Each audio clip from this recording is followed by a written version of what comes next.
नमस्कार।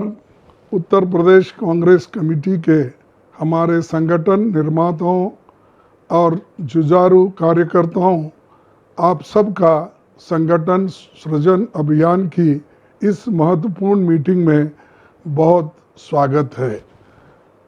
कांग्रेस का उत्तर प्रदेश से नाता राजनीति से बहुत ऊपर है।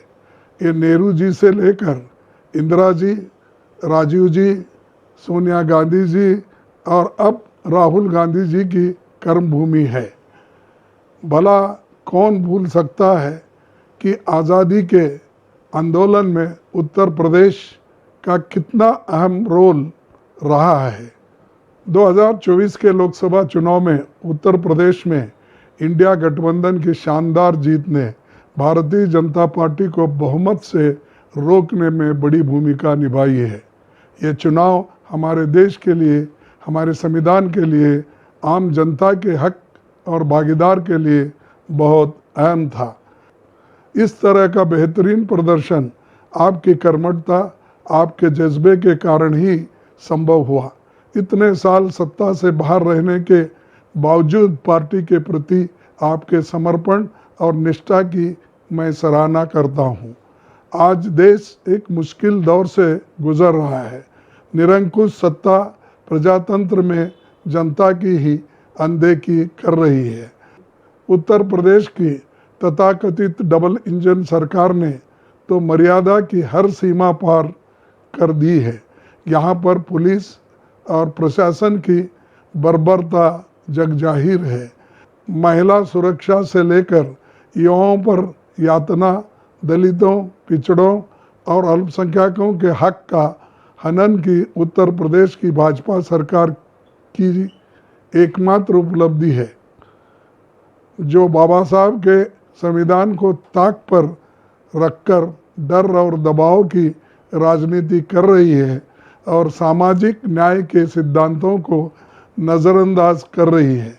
सरकारी पदों को ना भरना, लैटरल एंट्री की पहल, दलितों और पिछड़ों पर हो रहे अत्याचार सब इसी बात के सूचक है कि आरएसएस और भाजपा डॉक्टर अंबेडकर के संविधान से नफरत करती है। लेकिन कांग्रेस पार्टी भी इस चुनौती से लड़ने को पूरी तरह से तैयार है। मुझे विश्वास है कि आपको मेरी तरह इस बात की खुशी होगी कि 2024 के चुनाव में देशवासियों ने उन लोगों को सबक सिखाया जो संविधान बदलने का सपना देखते थे। आपने देखा कि जातिगत जनगणना की हमारी मांग को भी मोदी सरकार को नहीं चाहते हुए भी मानना ही पड़ा।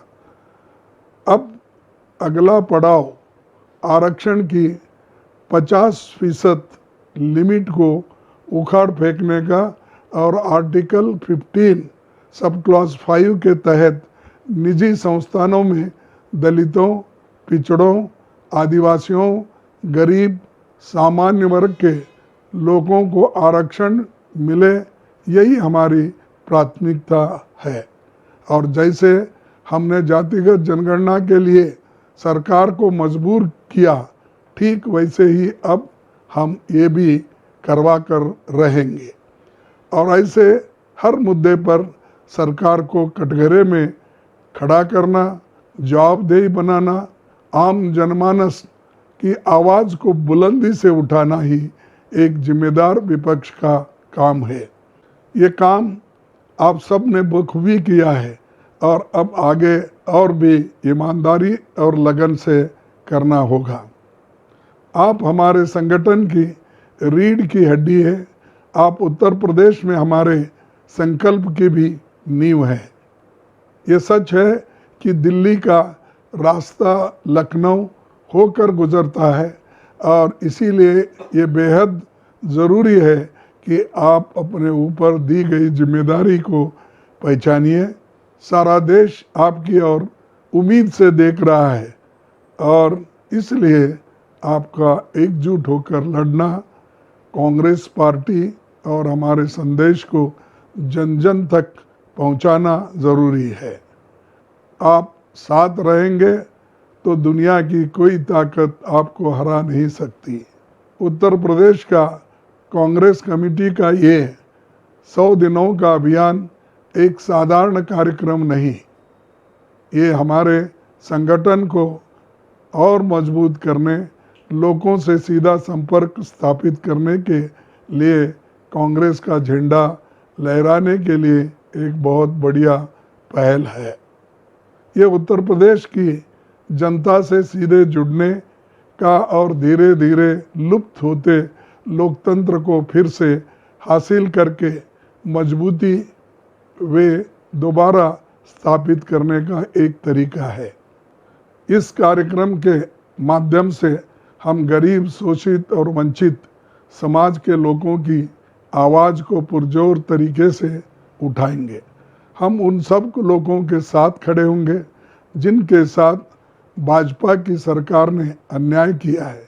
ये कार्यक्रम एक बार फिर से कांग्रेस की विचारधारा, गांधी, नेहरू, पटेल और डॉक्टर अंबेडकर के सिद्धांतों को सजीव करने में मदद करेगा।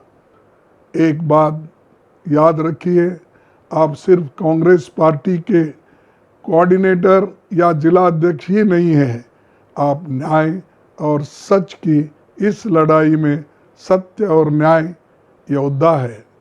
आपके समर्पण और त्याग से हमें भी अपनी लड़ाई आगे जारी रखने का हौसला मिलता है। आज वक्त आपसी मतभेद भुलाकर एकजुट होकर कांग्रेस को मजबूत बनाने का है। आपका अगला लक्ष्य 2027 का विधानसभा चुनाव होना चाहिए। उसकी तैयारी में दम खम से लग जाइए।